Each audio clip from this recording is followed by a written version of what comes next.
ಆಕಾಶವಾಣಿ ಹಾಸನ.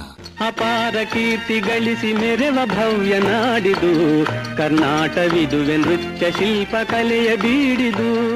ಸಿರಿಗನ್ನಡಂ ಗೆಲ್ಗೆ ಕನ್ನಡ ನಾಡು ನುಡಿ ಸಾಂಸ್ಕೃತಿಕ ಹೆಮ್ಮೆ ಕುರಿತ ವಿಶೇಷ ಸರಣಿ ಕಾರ್ಯಕ್ರಮ.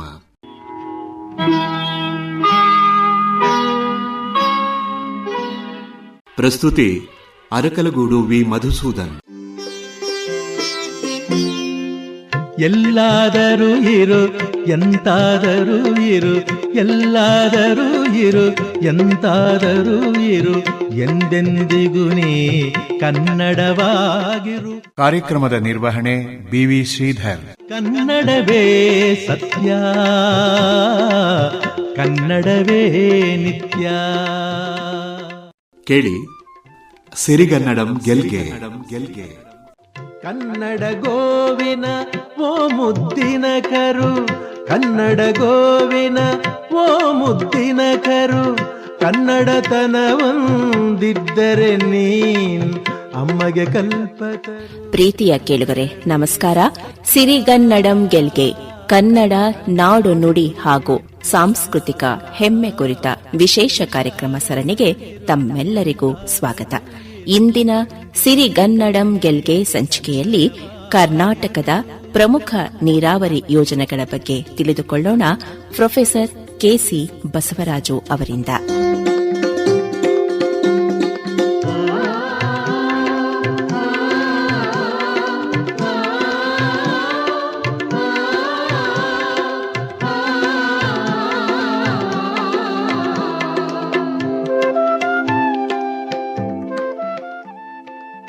ಪ್ರೊಫೆಸರ್ KC ಬಸವರಾಜು ಅವರು ಮೂಲತಃ ಅರಕಲಗೂಡು ತಾಲೂಕು ಕೆರಗೋಡು ಗ್ರಾಮದವರು.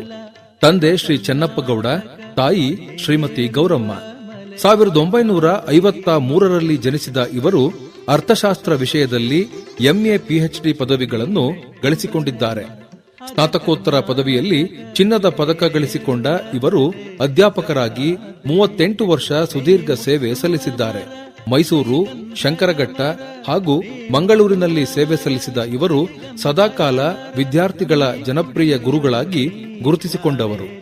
ಮೈಸೂರು ವಿಶ್ವವಿದ್ಯಾನಿಲಯದ ಅಧ್ಯಾಪಕರ ಸಂಘ, ಕರ್ನಾಟಕ ರಾಜ್ಯ ವಿಶ್ವವಿದ್ಯಾನಿಲಯ ಮತ್ತು ಕಾಲೇಜು ಶಿಕ್ಷಕರ ಸಂಘಗಳ ಒಕ್ಕೂಟ ಹಾಗೂ ಅಖಿಲ ಭಾರತ ಶಿಕ್ಷಕರ ಸಂಘಗಳ ಒಕ್ಕೂಟದ ವಿವಿಧ ಕಾರ್ಯಕಾರಿಣಿ ಹುದ್ದೆಗಳಲ್ಲಿ ಸೇವೆ ಸಲ್ಲಿಸುವ ಮೂಲಕ ಶಿಕ್ಷಕರ ಸಂಘಟನೆಗೆ ಶಕ್ತಿ ತುಂಬಿದವರು. ಕರ್ನಾಟಕ ರಾಜ್ಯ ರೈತ ಸಂಘದಲ್ಲಿ 10 ವರ್ಷಗಳ ಕಾಲ ಉಪಾಧ್ಯಕ್ಷರಾಗಿ ಮತ್ತು ಪ್ರಮುಖರ ಸಮಿತಿಯಲ್ಲಿ 35 ವರ್ಷಗಳ ಕಾಲ ಸದಸ್ಯರಾಗಿದ್ದು ಸಾರ್ಥಕ ಸೇವೆ ಸಲ್ಲಿಸಿದ್ದಾರೆ.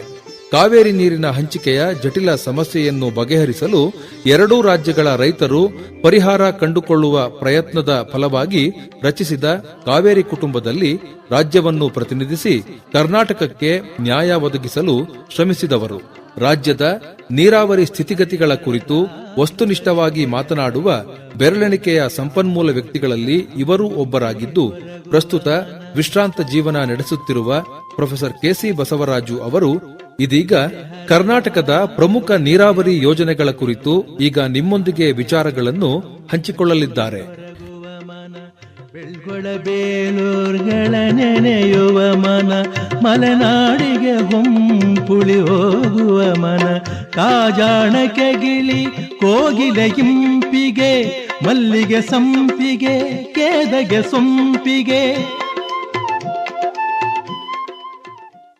ಸುಮಾರು ಕ್ರಿಸ್ತಶಕ 850 ಸುಮಾರಿನಲ್ಲಿ ದೊರೆತ ಮೊದಲ ಕನ್ನಡ ಕೃತಿ ಕವಿರಾಜ ಮಾರ್ಗದಲ್ಲಿ ನೃಪತುಂಗನ ಹೆಸರಿನಲ್ಲಿ ಬರೆದ ಶ್ರೀ ವಿಜಯನ ಕವಿರಾಜ ಮಾರ್ಗದಲ್ಲಿ ಕುರಿತೋದದೆಯೂ ಕಾವ್ಯ ಪ್ರಯೋಗ ಪರಿಣತ ಮತಿಗಳೆಂದು ಕನ್ನಡಿಗರನ್ನು ವರ್ಣಿಸಿದ ಶ್ರೀ ವಿಜಯ. ಹುಯಿಲುಗೋಳ ನಾರಾಯಣರಾಯರು ತಮ್ಮ ಉದಯವಾಗಲಿ ನಮ್ಮ ಚೆಲುವ ಕನ್ನಡ ನಾಡು ಕವನದಲ್ಲಿ ಕನ್ನಡ ನಾಡನ್ನು ವರ್ಣಿಸುತ್ತಾ ಪಾವನೆಯರ ಕೃಷ್ಣ ಭೀಮೆಯರ ತಾಯ್ನಾಡು, ಕಾವೇರಿ ಗೋದೆಯರು ಮೈದೊಳೆವ ನಲುನಾಡು, ಅವಾಗಂ ಸ್ಫೂರ್ತಿಸುವ ಕಬ್ಬಿಗರ ನೆಡೆಮಾಡು, ಕಾವಗದುಗಿನ ವೀರನಾರಾಯಣನ ಬೀಡು ಎಂದು ಹೇಳಿದ್ದಾರೆ. ಇಂತಹ ಜಲ, ನೆಲ, ಜನ, ಜಲವನ್ನು ಹೊಂದಿರುವ ಕನ್ನಡ ನಾಡು ಭಾರತ ವರ್ಷದ ಒಕ್ಕೂಟದಲ್ಲಿ ಮಿಂಚುವ ನಾಡಾಗಿರಬೇಕಾಗಿತ್ತು. 1947 ಸ್ವಾತಂತ್ರ್ಯಾನಂತರ 1950ರಲ್ಲಿ ಸಂಭ್ರಮಿತ ಸಂವಿಧಾನ, 1956ರಲ್ಲಿ ಸಾಂಸ್ಕೃತಿಕವಾಗಿ ಒಪ್ಪಿಕೊಂಡ ಭಾಷಾವಾರು ಪ್ರಾಂತ್ಯ ರಚನೆ, ನಂತರ ಕನ್ನಡ ಜಲ, ನೆಲ, ಭಾಷೆ ಮತ್ತು ಕನ್ನಡಿಗನ ಬದುಕಿನ ಒಂದು ಅವಲೋಕನ ತೀರಾ ಅಗತ್ಯವಾಗಿದೆ. ಏಕೆಂದರೆ ಭರತ ವರ್ಷ 75 ವರ್ಷದ ಸಂವಿಧಾನ ಒಪ್ಪಿಕೊಂಡ ಅಮೃತ ಮಹೋತ್ಸವಕ್ಕೆ ಹತ್ತಿರ ಇರುವ 68 ವರ್ಷಗಳ ಭಾಷಾವಾರು ಪ್ರಾಂತ್ಯ ರಚನೆಯ ಈ ಸಂದರ್ಭದಲ್ಲಿ ಇಲ್ಲಿಯ ಜನರ ಬದುಕು ಸುಗಮಗೊಳಿಸುವಲ್ಲಿ ಎಷ್ಟು ಯಶಸ್ವಿಯಾಗಿದ್ದೇವೆ ಎನ್ನುವುದು ಬಹಳ ಮುಖ್ಯವಾಗಿದೆ. ನೆಲ ಜಲ ಎನ್ನುವುದು ಭಾವುಕವಾದ ಪರಿಕಲ್ಪನೆ. ಇರುವ ನೆಲ ಜಲವನ್ನು ಹೊಗಳುವುದು ನಮ್ಮನ್ನು ಎಲ್ಲಿಗೂ ಕರೆದುಕೊಂಡು ಹೋಗುವುದಿಲ್ಲ. ಅಂತಿಮವಾಗಿ ಈ ನೆಲದ ವಾಸಿಗಳಾದ ಜನರ ಬದುಕು ಆರ್ಥಿಕವಾಗಿ ಎಷ್ಟು ಹಸನಾಗಿದೆ ಎನ್ನುವುದು ಬಹಳ ಮುಖ್ಯವಾಗುತ್ತದೆ. ಈ ನಾಡಿನ ನೆಲ ಜಲಗಳು ಜನರ ಬದುಕನ್ನು ಕಟ್ಟುವಲ್ಲಿ ಎಷ್ಟು ಯಶಸ್ವಿಯಾಗಿದ್ದೇವೆ ಎನ್ನುವುದು ಕನ್ನಡಿಗನ ಸ್ಥಾನಮಾನವನ್ನು ನಿರ್ಧರಿಸುತ್ತದೆ. ಆರ್ಥಿಕ ಅಭಿವೃದ್ಧಿ, ಸಾಮಾಜಿಕ ಅಭಿವೃದ್ಧಿ, ಸಾಂಸ್ಕೃತಿಕ ಹಿರಿಮೆ ಒಂದು ಜನಾಂಗವಾಗಿ ಸಾಧನೆಯಾಗದಿದ್ದರೆ ಬರೀ ನೆಲ ಜಲ ಯಾವ ಅರ್ಥವನ್ನು ಕೊಡುವುದಿಲ್ಲ. ಈ ದೃಷ್ಟಿಯಿಂದ ಕರ್ನಾಟಕದ ನೀರಾವರಿಯನ್ನು ನೋಡಬೇಕಾಗುತ್ತದೆ. ಇಡೀ ಕರ್ನಾಟಕವು ದಕ್ಷಿಣೋತ್ತರವಾಗಿ 2 ನೀರಾವರಿ ಕೊಳ್ಳಗಳಾಗಿ ವಿಭಾಗಿಸಲಾಗಿದೆ. ಕಾವೇರಿ ಕೃಷ್ಣೆಯರ ಕೊಳ್ಳಗಳಾಗಿ ಪರಿಗಣಿಸಲಾಗಿದೆ. ನಮ್ಮ ರಾಜ್ಯದಲ್ಲಿ ಒದಗುವ ಒಟ್ಟು ಜಲಸಂಪನ್ಮೂಲಗಳನ್ನು 3440 TMC ಎಂದು ಅಂದಾಜಿಸಲಾಗಿದೆ. ಇದರಲ್ಲಿ ಕಾಳಿ, ಶರಾವತಿ, ನೇತ್ರಾವತಿ ಇವುಗಳ ಉಪನದಿಗಳು ಪಶ್ಚಿಮಾಭಿಮುಖವಾಗಿ ಹರಿದು ಅರಬ್ಬಿ ಸಮುದ್ರವನ್ನು ಸೇರುತ್ತವೆ. ಈ ನದಿಗಳ ಕೊಳ್ಳ ಪ್ರದೇಶದ ರಾಜ್ಯದ ಒಟ್ಟು ಪ್ರದೇಶದಲ್ಲಿ 14%. ಲಭ್ಯವಿರುವ ನೀರಿನ ಪ್ರಮಾಣ 2000 TMCಗಳು. ಇದರಲ್ಲಿ ವಿದ್ಯುತ್ ಉತ್ಪಾದನೆ ಮಾತ್ರ ಸಾಧ್ಯವಿದ್ದು ನೀರಾವರಿ ಬಳಕೆಗೆ ಅವಕಾಶ ಕಡಿಮೆ. ಏಕೆಂದರೆ ಇಲ್ಲಿಯೂ ಭೂಲಕ್ಷಣ ಬೆಟ್ಟಗುಡ್ಡಗಳಿಂದ ಕೂಡಿದೆ. ಪೂರ್ವದ ನದಿಗಳ ಜಲಸಂಪನ್ಮೂಲ ಸುಮಾರು 1440 TMC ಮಾತ್ರ. ಇದರಲ್ಲಿ ಕೃಷ್ಣೆಯ ಜಲಸಂಪತ್ತು 970 TMC, ಕಾವೇರಿ ಜಲಸಂಪತ್ತು ಸುಮಾರು 388 TMC, ಮಂಜೀರಾ, ಉತ್ತರ ದಕ್ಷಿಣ ಪಿನಾಕಿನಿ, ಪಾಲಾರ್ ನದಿಗಳ ಜಲಸಂಪತ್ತು 82 TMC. ವಿಪರ್ಯಾಸವೆಂದರೆ ಹೆಚ್ಚಾಗಿರುವ ಜಲಸಂಪನ್ಮೂಲದಲ್ಲಿ ನೆಲ ಕಡಿಮೆ. ಪೂರ್ವದ ನದಿ ಪ್ರದೇಶದಲ್ಲಿ ಹೆಚ್ಚು ಜಲವಿದೆ, ನೆಲ ಕಡಿಮೆ ಇದೆ. ಅಂದಾಜಿನ ಪ್ರಕಾರ ರಾಜ್ಯದ ಸಾಗುವಳಿಗೆ ಯೋಗ್ಯವಾದ 107 ಲಕ್ಷ ಹೆಕ್ಟೇರ್ ಜಮೀನಿನಲ್ಲಿ 65 ಲಕ್ಷ ಹೆಕ್ಟೇರ್ಗಳಿಗೆ ಮಾತ್ರ ನೀರು ಒದಗಿಸುವ ಸಾಮರ್ಥ್ಯವಿದೆ. 50 ಲಕ್ಷ ಹೆಕ್ಟೇರ್ಗಳಿಗೆ ನದಿ ನೀರಿನಿಂದ, ಇನ್ನು 15 ಲಕ್ಷ ಹೆಕ್ಟೇರ್ಗಳಿಗೆ ಅಂದಾಜಿಸಿದ ಅಂತರ್ಜಲ ನೀರಿನ ಸುಮಾರು 300 TMC ನೀರಿನಿಂದ ನೀರುಣಿಸಬಹುದಾಗಿದೆ. ಕರ್ನಾಟಕದಲ್ಲಿ 1770 TMC ನೀರನ್ನು ಮಾತ್ರ ನೀರಾವರಿಗೆ ಬಳಸಲು ಸಾಧ್ಯವಿದೆ. ಇದುವರೆಗೆ ಬಳಸಲಾದ ಪ್ರಗತಿಯಲ್ಲಿರುವ ಹಮ್ಮಿಕೊಂಡಿರುವ ಎಲ್ಲಾ ಯೋಜನೆಗಳು ಸೇರಿದರೂ 1085 TMC ಮಾತ್ರ ಬಳಕೆಯಾಗುತ್ತಿದೆ. ಇದನ್ನೆಲ್ಲ ಬಳಸಿ ಕರ್ನಾಟಕದ ನೆಲಕ್ಕೆ ನೀರುಣಿಸಿದರೂ ಒಟ್ಟು ಭೂಪ್ರದೇಶದ 50%ಕ್ಕಿಂತ ಹೆಚ್ಚು ಪ್ರದೇಶ ನೀರಾವರಿಯಿಂದ ಹೊರಗುಳಿದು ಆಗಾಗ ಬರಕ್ಕೆ ತುತ್ತಾಗುತ್ತಿರುತ್ತದೆ. ಭಾಷಾವಾರು ಪ್ರಾಂತ್ಯಗಳ ರಚನೆಯ ನಂತರ 1958ರಲ್ಲಿ ಕೇಂದ್ರ ಜಲ ಮತ್ತು ಶಕ್ತಿ ಆಯೋಗವು ಕರ್ನಾಟಕಕ್ಕೆ 476 TMC ನೀರನ್ನು ಕೊಟ್ಟಿತು. ಇದು ಇರುವ ನೀರಿನ 47.5%. 1958ರ ಮರುಹಂಚಿಕೆಯ ಅಸಮಾಧಾನದಿಂದ 60-62ರಲ್ಲಿ ಕರ್ನಾಟಕ, ಮಹಾರಾಷ್ಟ್ರ ಸರ್ಕಾರಗಳು ಕೇಂದ್ರಕ್ಕೆ ತಕರಾರು ಸಲ್ಲಿಸಿದರು. ಕೇಂದ್ರ ಸರ್ಕಾರ 1969ರಲ್ಲಿ ಬಚಾವತ್ ನ್ಯಾಯಮಂಡಳಿಯನ್ನು ರಚಿಸಿತು. 76ರಲ್ಲಿ ಬಚಾವತ್ ಆಯೋಗವು ತನ್ನ ಅಂತಿಮ ತೀರ್ಪು ನೀಡಿತು. ಈ ಆಯೋಗವು ಲಭ್ಯವಿರುವ ನೀರನ್ನೆಲ್ಲ ಹಂಚದೆ 75% ಮಾತ್ರ ಹಂಚಿತು. ಆಯಾ ರಾಜ್ಯಗಳ ನೀರಿನ ಕೊಡುಗೆಯನ್ನು ಆಧರಿಸಿ ಬಳಕೆಯ ಸಾಮರ್ಥ್ಯಕ್ಕನುಗುಣವಾಗಿ ಹಂಚಿಕೆ ಮಾಡಿ ಆಂಧ್ರಕ್ಕೆ ಹೆಚ್ಚಿನ ನೀರು ಕೊಟ್ಟಿತು, ಸುಮಾರು 800 TMC. ಕ್ರಿಸ್ತಶಕ 2000ದ ವೇಳೆಗೆ ಹಂಚಲ್ಪಟ್ಟ ನೀರನ್ನು ಬಳಸಿಕೊಳ್ಳದಿದ್ದರೆ ಉಳಿದ ನೀರನ್ನು ಮರಿಹಂಚಿಕೆ ಮಾಡುವುದಾಗಿ ಕರ್ನಾಟಕಕ್ಕೆ ಕೊಟ್ಟ 734 TMCಯಲ್ಲಿ ತಮಿಳುನಾಡಿನ ಚೆನ್ನೈಗೆ ಕುಡಿಯುವ ನೀರನ್ನು ಕೊಟ್ಟು ಉಳಿದ 729 TMCಯಲ್ಲಿ ಇದುವರೆಗೆ 400 TMC ಮಾತ್ರ ಬಳಸಲು ಸಾಧ್ಯವಾಗಿದೆ. ಇನ್ನು 15 ಲಕ್ಷ ಹೆಕ್ಟೇರ್ಗೆ ಬಳಸಬಹುದಾದ 329 TMC ಅನ್ನು ಬಳಸಲು ಬೇಕಾದ ಹಣಕಾಸಿನ ಸಂಪನ್ಮೂಲ ಒದಗಿಸದೆ ಅನ್ಯಾಯವಾಗಿದೆ. 2000 ಒಳಗೆ ಬಳಸದ ನೀರನ್ನು ಹೆಚ್ಚುವರಿ ಎಂದು ಪರಿಗಣಿಸಿ ಮರುವಿಂಗಡಣೆ ಮಾಡುತ್ತೇವೆ ಎಂದಿದ್ದ ಬಚಾವತ್ ಆಯೋಗ 2 ಕರ್ನಾಟಕಕ್ಕೆ ಹೆಚ್ಚುವರಿಯಾಗಿ 177 ಟಿಎಂಸಿ ನೀರನ್ನು ಕೊಟ್ಟಿತು. ಇದರ ವಿರುದ್ಧ ಆಂಧ್ರ ಭಾರತದ ಉಚ್ಚ ನ್ಯಾಯಾಲಯದಲ್ಲಿ ದಾವೆ ಹೂಡಿ ಕರ್ನಾಟಕ ಬಳಸಬಹುದಾದ ನೀರಿಗೆ ತಂಟೆ ಮಾಡುತ್ತಿದೆ. ರಾಜ್ಯದ 13 ಜಿಲ್ಲೆಗಳ ಬರಗಾಲಕ್ಕೆ ಶಾಶ್ವತ ಪರಿಹಾರ ಕೊಡಬಹುದಾದ ಈ ಯೋಜನೆ ಫಲ ನೀಡದೆ ಕೊಟ್ಟ ಸಂಪನ್ಮೂಲ ಬಳಸಿ ಶೇಖರಿಸಿರುವ ನೀರು ಬಳಸಲು ಕಾಲುವೆ ತೋಡದೆ ಈ ಜಿಲ್ಲೆಗಳನ್ನು ಬರಕ್ಕೆ ದೂಡಿದೆ. ಈ ಕೊಳ್ಳದ ಮುಖ್ಯವಾದ ನೀರಾವರಿ ಯೋಜನೆಗಳಾದ ಆಲ್ಮಟ್ಟಿ ನೀರಿನ ಶೇಖರಣಾ ಸಾಮರ್ಥ್ಯವನ್ನು ಹೆಚ್ಚು ಮಾಡಬೇಕಾಗಿದೆ. ಬೀದರ್ ಜಿಲ್ಲೆಯ ಕಾರಂಜಾ ಯೋಜನೆಯ ಕಾಲುವೆ ಕೆಲಸ ಆದಷ್ಟು ಬೇಗ ಮುಗಿಸಿ ನೆಲಕ್ಕೆ ನೀರುಣಿಸಬೇಕಾಗಿದೆ. ತುಂಗಭದ್ರಾ ಜಲಾಶಯದ ಹೂಳಿನ ಸಮಸ್ಯೆಯಿಂದ ಅದರ ಸಾಮರ್ಥ್ಯ ಕುಗ್ಗಿದೆ. ಹೂಳನ್ನು ತೆಗೆಸುವ ಮೂಲಕ 233 ಟಿಎಂಸಿ ಹೆಚ್ಚು ನೀರು ಸಂಗ್ರಹಿಸುವ ಸಾಮರ್ಥ್ಯ ಹೆಚ್ಚಿಸಬೇಕಿದೆ. ಕೃಷ್ಣಾ ಕೊಳ್ಳದಲ್ಲಿ ಕೈಗೊಳ್ಳಬೇಕಾದ ಕೃಷ್ಣಾ ಮೇಲ್ದಂಡೆ ಯೋಜನೆ, ಭದ್ರಾ ಮೇಲ್ದಂಡೆ ಯೋಜನೆ, ತುಂಗಾ ಮೇಲ್ದಂಡೆ ಯೋಜನೆ, ಭೀಮಾ ಯೋಜನೆಯ 29 ಟಿಎಂಸಿ ಹೆಚ್ಚುವರಿ ನೀರು ಬಳಸಿಕೊಳ್ಳುವುದು, ಭೀಮಾ ಏತ ನೀರಾವರಿಯಿಂದ 26 ಟಿಎಂಸಿ ಬಳಸಿಕೊಳ್ಳುವುದು, ಇವುಗಳನ್ನು ಆದಷ್ಟು ಬೇಗ ಮುಗಿಸಬೇಕಾಗಿದೆ. ಕೃಷ್ಣಾ ಕಣಿವೆಯ ಇನ್ನೂ ಇರುವ ಮುಖ್ಯ ಯೋಜನೆಗಳು ಹಿಪ್ಪರಗಿ ಬ್ಯಾರೇಜ್, ಘಟಪ್ರಭಾ 3ನೇ ಹಂತ, ಮಲಪ್ರಭಾ, ಬೆಣ್ಣೆತೊರೆ, ಅಮರ್ಜಾ, ಮಲ್ಲಾಮಾರಿ ಕೆಳದಂಡೆ ಯೋಜನೆ, ಹಿರೇಹಳ್ಳ, ಮಸ್ಕಿನಾಲ, ದೂದ್ಗಂಗಾ, ಮಾರ್ಕಂಡೇಯ ಯೋಜನೆ, ರಾಮ್ಥಾಲಾ ಲಿಫ್ಟ್, ಹರಿನಾಲಾ ಯೋಜನೆಗಳು, ಭೀಮಾ ಏತ ನೀರಾವರಿ, ಗಂಡೋಲಿ, ಸಿಂಗಟಾಲೂರು ಏತ ನೀರಾವರಿ ಮತ್ತು ಘಟಪ್ರಭಾದಲ್ಲಿ ಬರುವ ಏತ ನೀರಾವರಿ ಯೋಜನೆಗಳು ಇವುಗಳನ್ನು ಪೂರ್ಣಗೊಳಿಸುವ ಇಚ್ಛಾಶಕ್ತಿ ಪ್ರದರ್ಶನ ಮತ್ತು ಸಂಪನ್ಮೂಲವನ್ನು ಒದಗಿಸುವುದು. ಈ ಮೂಲಕ ಕೃಷ್ಣಾ ಕೊಳ್ಳದ ಜನರ ಬದುಕಿನ ಚಿತ್ರವನ್ನೇ ಬದಲಿಸುವ ಸಾಮರ್ಥ್ಯ ಪ್ರದರ್ಶನ ತುರ್ತಾಗಿ ಆಗಬೇಕಾಗಿದೆ. ಕಾವೇರಿ ಕೊಳ್ಳದ ಇತಿಹಾಸ ಕರ್ನಾಟಕದ ದೃಷ್ಟಿಯಿಂದ ಇನ್ನೊಂದು ದುರಂತ.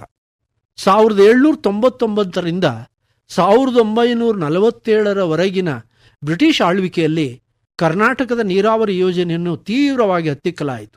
ಆದರೆ ಮಧುರದಾಸು ಪ್ರಾಂತ್ಯದ ಯೋಜನೆಗಳಿಗೆ ಅಳತೆ ಮೀರಿದ ಬೆಂಬಲ ನೀಡಲಾಯಿತು. ಬ್ರಿಟಿಷರ ವಿರುದ್ಧ ಹೋರಾಡಿದ ಟಿಪ್ಪುವಿನ ಮೈಸೂರನ್ನು ತುಳಿಯುವುದು ಇದರ ಹಿನ್ನೆಲೆ.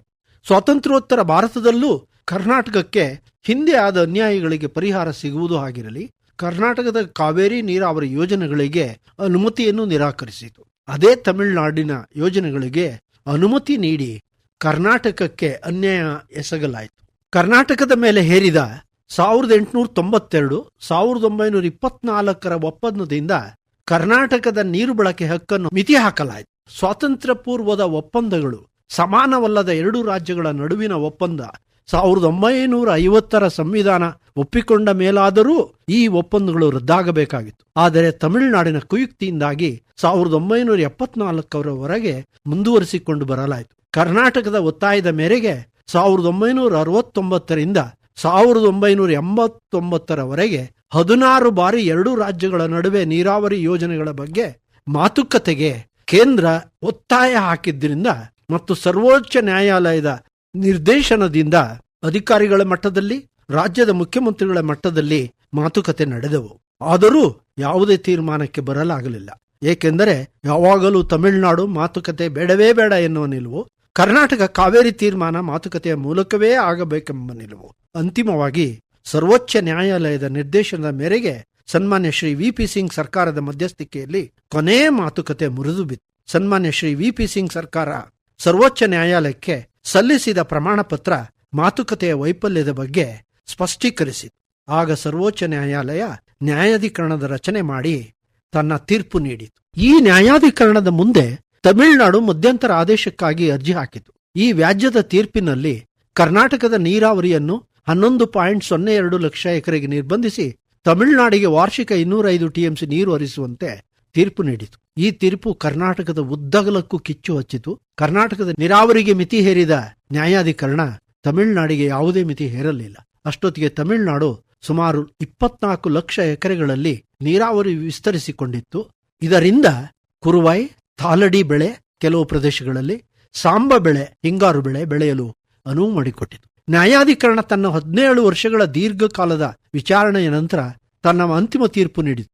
ತಮಿಳುನಾಡಿಗೆ 417 ಟಿಎಂಸಿ ಬಳಸಿ 28 ಲಕ್ಷ ಎಕರೆಗಳ ನೀರಾವರಿ ಮಾಡಿಕೊಳ್ಳಬಹುದೆಂದು, ಪುದುಚೇರಿಗೆ 8 ಟಿಎಂಸಿ ತಮಿಳುನಾಡು ಹರಿಸಬೇಕೆಂತಲೂ, ಕೇರಳದ ಮನವಿ ಮೇರೆಗೆ 30 ಟಿಎಂಸಿ ಅಂತಲೂ, ಕರ್ನಾಟಕಕ್ಕೆ 270 ಟಿಎಂಸಿ ತನ್ನ 18.85 ಲಕ್ಷ ಎಕರೆ ನೀರಾವರಿಗಾಗಿ ಅಂತಲೂ ತೀರ್ಪು ನೀಡಿತು. ನ್ಯಾಯಾಧಿಕರಣ ತಮಿಳುನಾಡಿನಲ್ಲಿ ಇರುವ ಅಂತರ್ಜಲ 129 ಟಿಎಂಸಿಯನ್ನು ಹಂಚಿಕೆ ಮಾಡುವಲ್ಲಿ ಬಳಸಲಿಲ್ಲ. ಸಮುದ್ರಕ್ಕೆ ವ್ಯರ್ಥವಾಗಿ ಹರಿದು ಹೋಗುವ ಸುಮಾರು 80 ಟಿಎಂಸಿ ನೀರನ್ನು ಪರಿಗಣಿಸದೆ ಅಂತಿಮ ತೀರ್ಪು ನೀಡಿತು. ಈ ತೀರ್ಪಿನ ವಿರುದ್ಧ 4 ರಾಜ್ಯಗಳು ಸರ್ವೋಚ್ಚ ನ್ಯಾಯಾಲಯದಲ್ಲಿ ಮೇಲ್ಮನವಿ ಸಲ್ಲಿಸಿದವು. ಈ ಮೇಲ್ಮನವಿ ಸ್ವೀಕರಿಸಿದ ಸರ್ವೋಚ್ಚ ನ್ಯಾಯಾಲಯ ಸುಮಾರು 10 ವರ್ಷ ತೆಗೆದುಕೊಂಡು ತನ್ನ ತೀರ್ಪು ಪ್ರಕಟಿಸಿತು. ಈ ತೀರ್ಪಿನಲ್ಲಿ ತಮಿಳುನಾಡಿನಲ್ಲಿ ಇರುವ ಅಂತರ್ಜಲವನ್ನು ಪರಿಗಣಿಸಿ ಅಂತಿಮ ತೀರ್ಪಿನ ತಮಿಳುನಾಡಿಗೆ ಹರಿಸಬೇಕಾದ 192 ಟಿಎಂಸಿಯಲ್ಲಿ 17.75 ಕಡಿಮೆ ಮಾಡಿ ಬೆಂಗಳೂರಿಗೆ ಕುಡಿಯುವ ನೀರನ್ನು ಪರಿಗಣಿಸಿ ತೀರ್ಪು ನೀಡಿತು. ಈ ಹಿನ್ನೆಲೆಯಲ್ಲಿ ಕರ್ನಾಟಕ ತನ್ನ ನೀರನ್ನು ಬಳಸಿ 18.85 ಲಕ್ಷ ಎಕರೆ ಭೂಪ್ರದೇಶವನ್ನು ನೀರಾವರಿಗೆ ಬಳಸಿಕೊಳ್ಳಬಹುದು. ತಮಿಳುನಾಡು ತನ್ನ ಪಾಲಿನ ನೀರನ್ನು ಬಳಸಿ 24 ಲಕ್ಷ ಎಕರೆ ನೀರಾವರಿ ಮಾಡಿಕೊಳ್ಳಬಹುದು. ಈ ವ್ಯಾಜ್ಯ ನ್ಯಾಯಾಂಗವನ್ನು ತಲುಪಿದ್ದರಿಂದಾಗಿ 27 ವರ್ಷ ವ್ಯರ್ಥವಾಯಿತು.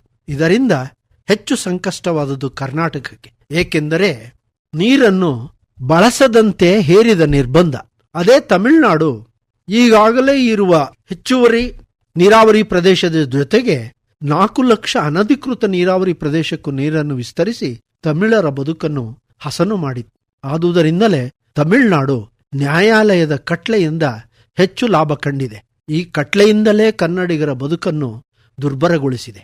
ಈಗ ನಮ್ಮ ಮುಂದೆ ಇರುವ ದೊಡ್ಡ ಸವಾಲು ಕಾವೇರಿ ಕೊಳ್ಳದ ಎಲ್ಲಾ ಯೋಜನೆಗಳನ್ನು ಪೂರ್ಣಗೊಳಿಸಿ 18.85 ಲಕ್ಷ ಎಕರೆಯನ್ನು ನೀರಾವರಿಗೆ ಒಳಪಡಿಸಿಕೊಳ್ಳುವುದು, ಕೊಳ್ಳದಲ್ಲಿ ಬರುವ ಕೆರೆಕಟ್ಟೆಗಳಿಗೆ ಜೀವ ಕೊಟ್ಟು ನೀರನ್ನು ಉಳಿಸುವ ಕೆಲಸ ಮಾಡುವುದು, ಕಾವೇರಿ ನೀರಿನ ಲಭ್ಯತೆಯನ್ನು ಘಟ್ಟ ಪ್ರದೇಶದ ಕಾಡುಗಳನ್ನು ರಕ್ಷಿಸುವುದರ ಮೂಲಕ ಸಾಧಿಸುವುದು.